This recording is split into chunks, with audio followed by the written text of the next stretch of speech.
Hi, welcome to our podcast series in our continuing Training for Texas Museums workshop and podcast series.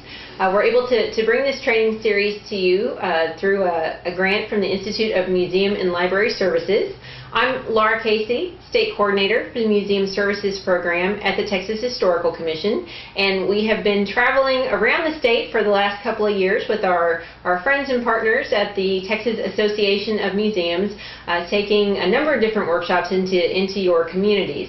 And today we're going to be talking about community engagement. We have our workshop instructor, Candace Matelic, here with us, who is going to talk with us about who our audience is. And Candace, it's real easy to know who our audience is when they're coming in the door, when they're volunteering at the museum. But our audience really stretches beyond that. So can you talk to us a little bit more about who it is we need to be trying to engage beyond who normally comes in our doors? Sure. The first thing, and sort of probably the most important point about this, is that we have to go beyond our friends and our current stakeholders. So what I want to share with you in this podcast is a series of categories, 12 different categories of audiences or community participants, community groups who could be part of your engagement process. Before we actually get to that list, I want to talk a little bit about some of the criteria, sort of what sort of folks are we looking for in all of these categories. So it is very helpful for us to find people who know about community issues and needs. We often think we know about these things, but we need to find the folks in the community who really know about community issues and enduring needs.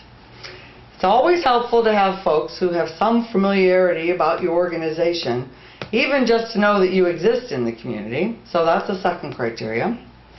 It's also helpful to find people from the community who really have in-depth understanding and knowledge about the audiences, that the target audiences who could benefit from our services down the road. So that one's about audiences. It's great to have folks who are willing to get involved with us and who are willing to try partnerships or collaborations. So those two criteria, willing to get involved and interest in partnerships, are very important. And then it's finally always wonderful to have folks who have the authority to make decisions for their organizations. So as you do engage them, they can say right then and there, our organization will do blank, blank, blank, blank, blank, whatever it is, but step up to the plate and do that. Okay. So with those criteria in mind, let's think about a whole series of categories of organizations in the community who might be helpful for us to get engaged. Now the first one will be very comfortable to you. Schools and educational organizations. And what I mean by that is going as broadly as you can go, from pre-K all the way through university. But also thinking about homeschool, also thinking about lifelong learners, also thinking about vocational training, whatever is available in your community as a school or a broadly defined educational organization. The second category is religious organizations. We often think, oh, we don't have anything to do with those. But you have to remember that in the religious organizations in your community are highly esteemed and established community leaders. They already have established communities, and many religious organizations are already actively involved in the community, serving community needs. And they know where those needs are, and they know the people who are available and have some experience to serve those needs. And those are the kinds of people that we want to connect with. The third category is local businesses. And hopefully that one will be obvious to you, because local business leaders are often community leaders, and they're already involved in the community, serving community needs. We can also look to community service organizations. In most communities there are Lions Clubs, there are Rotaries, there are Kiwanis. Whatever the community service organization is in your community, we want to tap into that, because those folks are already actively involved in the community. They also are in touch with many networks of constituents. If your community has neighborhood associations, now this doesn't relate to every community, but if that exists in your organization, whether it's an organized property owners association or just an informal network for neighborhoods, they are wonderful to tap into because those organizations are in touch with residents. So it's often hard to find a direct link to the people that live in your community. So neighborhood associations can be very helpful. Then there's a category called creative economy organizations, and there's a lot of recent research about the creative economy and how valuable it is for our organizations to tap into that. When I say creative economy, I mean anyone who is involved in a creative enterprise.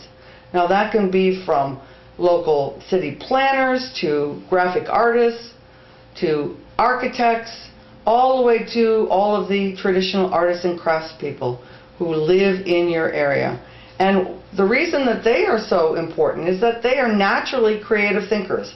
So they think out of the box, and they come up with wonderful ideas about how your organization can interact with other community organizations to build a better community, to work together to build a better community. Now, it makes sense to think about clubs and hobby organizations because there are lots of folks who are already involved in those, and that could range from a tractor collecting group to a book club. But people who already are affiliated by their interest and then linking those interests to our interests, broadly based in our field, there are some natural liaisons and natural affiliations that we can build on. Other cultural organizations. We should be taking the opportunity through community engagement to figure out ways that our cultural organizations can work together. We often compete with one another. And community engagement can be a wonderful opportunity to invite our sister organizations in to work with us, to work toward collegiality and cooperation, and try to break down a lot of the competition that exists in communities. We also, two very important categories of organizations are youth groups and associations and seniors groups and associations. These are very key categories. For the youth groups, we should be looking now, think outside of school for a youth group. So think of all the organizations in your community who are working with youth. That could be the Scouts, could be boys clubs and girls clubs, could be youth groups in churches. Find the people who are networked and working with youth in your community, in whatever guise it is. Okay? When you work with seniors, I have found that the key individuals, if you are trying to reach people in assisted living facilities, in retirement communities, or even in nursing homes, the key individuals to work with are the activity directors. Not the people who are in charge of care or not the administrators, but find the activity directors because they are the key people who are looking for meaningful work, meaningful contributions, ways for their residents to give back to their communities in meaningful ways. So they can be very, very helpful. Then we want to look at, obviously we want to be working with our tourism agencies and groups, and we want to be working with our local representatives, our legislators all the way on down. Now, with the legislators and the government folks, it often has to start as a courtesy invitation. But clearly we want those folks to be informed about what we're doing because they may be able to provide us some support down the road. And they love to see our organizations, cultural organizations, heritage organizations, museums, working with other groups in the community. And then with the tourism officials and the tourism folks, I'll give you a caution. And the caution is that many of our tourism folks, as wonderful as they are, focus on visitors, the old heads in beds scenario, where they're really thinking about outsiders coming into the community. But the newest thinking about tourism is what is called sustainable tourism or civic tourism. And what that means is that we should be focusing on the residents, the people who live in our communities. and putting our tourism dollars to work to build better communities. Because if we do that, the visitors will come. They love to see not only the attractions in a community, but they like to see how communities are working and working well. Now, the bottom line again for all of this, as you think about who you want to engage, is that you have to push beyond your friends. You have to push beyond the stakeholders who are already involved in your organization. And that takes courage, and you have to help each other to take that leap of faith and get out there and meet the people who are actually living in the community with you, who are in the same geographic area that your organization lives in. Well, Candace, that is some great advice and a wonderful list that you gave us. And it really sounds like the key to this is really thinking outside of your box, thinking outside of your comfort zone as an organization, and really getting out there and discovering who's in your community. That's right. Well, thank you. And thank you for joining us. Join us again on our next podcast.